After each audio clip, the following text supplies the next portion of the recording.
प्रिय छात्रों, प्रश्नावली 12.2 में क्वेश्चन नंबर 2 देखिए। भारतीय समाज के विभिन्न क्षेत्रों में प्रति हजार लड़कों पर लड़कियों की निकटतम 10 तक की संख्या के आंकड़े दिए गए हैं। देखिए, ये क्षेत्र दे रखा है और यहाँ दे रखा है प्रति हजार लड़कों पर लड़कियों की संख्या। सबसे पहले अनुसूचित जाति। अनुसूचित जाति में 940 लड़कियां हैं 1000 लड़कों पर। अनुसूचित जनजाति में 970 हैं और गैर अनुसूचित जाति जनजाति में 920 हैं। पिछड़े जिले 950 हैं, गैर पिछड़े जिले 920 हैं, ग्रामीण 930 हैं और शहरी 910 हैं। क्वेश्चन में पूछा गया है, ऊपर दी गई सूचनाओं को एक दंड आलेख द्वारा निरूपित कीजिए। जिस तरह से हमने क्वेश्चन नंबर 1 में आलेख बनाया था, उसी तरह से यहाँ पर भी हमें एक आलेख बनाना है। सेकंड, कक्षा में चर्चा करके बताइए कि आप इस आलेख से कौन कौन से निष्कर्ष निकाल सकते हैं। तो चलिए इस क्वेश्चन को शुरू करते हैं। देखो बच्चों, जिस तरह से हमारा पहला क्वेश्चन ग्राफ पेपर के ऊपर हुआ था, ये भी हमारा ग्राफ पेपर के ऊपर ही होगा। यहाँ पर हमने जैसे हमारे यहाँ पर प्रति हजार लड़कों की संख्या दे रखी थी, लड़कियों की संख्या दे रखी थी, तो यहाँ पर हमने 1 सेंटीमीटर बराबर 10 के माना है। तो पहले पे 910, 920, 30, 40, 50, 60, 70, 80, 90 और 1000 हम मैक्सिमम लगाते हैं जहाँ तक हमारा दिया हुआ होता है, उससे एक तो पॉइंट फालतू ही ले लेते हैं। जैसे हमारा यहाँ पर सबसे बड़ी संख्या 970 दे रखी है, लेकिन फिर भी हमने यहाँ पर 1000 तक लगा सकते हैं।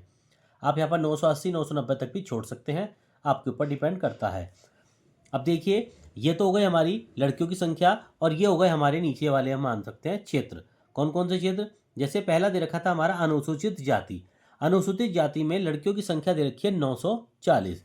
तो अनुसूचित जाति को 940 तक ऊपर बढ़ा लेते हैं ग्राफ पर और इसको हम पूरा कवर कर लेते हैं। तो ये हमारी अनुसूचित जाति यहाँ पर ग्राफ पेपर पे शो कर रही है कि अनुसूचित जाति की लड़कियाँ 940 हैं। सेकंड, अनुसूचित जनजाति। अनुसूचित जनजाति दे रखी है 970। तो सेकंड में देखिए, अनुसूचित जनजाति ये हमारी 970 तक जा रही है। आप ये ध्यान रखिए, जहाँ पर भी हमने पॉइंट लगाए हैं नाप के देख लीजिएगा, उसके साथ ही सामने आना चाहिए ग्राफ का पूरा। थर्ड दे रखा है हमारा गैर अनुसूचित जाति या जनजाति, ये दे रखी है 920 और थर्ड में देखिए गैर अनुसूचित जाति यहाँ तक 920, ये आ रही है हमारी 920 पर। पिछड़े जिले दे रखे 950। पिछड़े जिले ये आ गए, यहाँ देखिए 950 तक हम पिछड़े जिलों को ग्राफ के ऊपर दिखा सकते हैं। इसके बाद आता है हमारा गैर पिछड़े जिले 920। गैर पिछड़े जिले ये देख रखे थे हमारे, यहाँ पर भी 920 तक हमने ऊपर को बढ़ा सकते हैं। इसके बाद ग्रामीण है 930 और शहरी है 910। देखिए, ग्रामीण को हमने 930 तक बढ़ा लिया और शहरी को हमने 910 तक हम बढ़ा सकते हैं। तो इस तरीके से आपका ये ग्राफ पेपर पूरा तैयार हो जाता है। इसको हम x मानते हैं और इसको हम y मानते हैं, जिसको हमने ये क्वेश्चन हमने किया है। देखिए, सेकंड पार्ट में क्या कहा था, उसने कहा था कक्षा में चर्चा करके बताइए कि आप इस आलेख से कौन कौन से निष्कर्ष निकाल सकते हैं।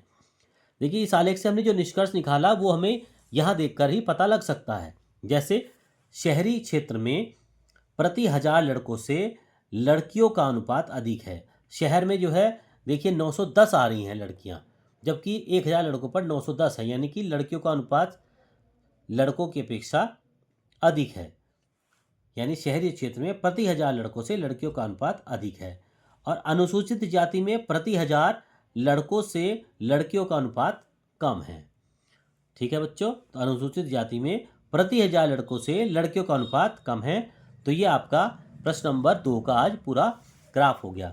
ध्यान रहे, अगर आपके पेपर में आता है तो ये सारे ग्राफ आपको ग्राफ पेपर के ऊपर ही बनाने हैं, कॉपी के ऊपर नहीं बनाने हैं।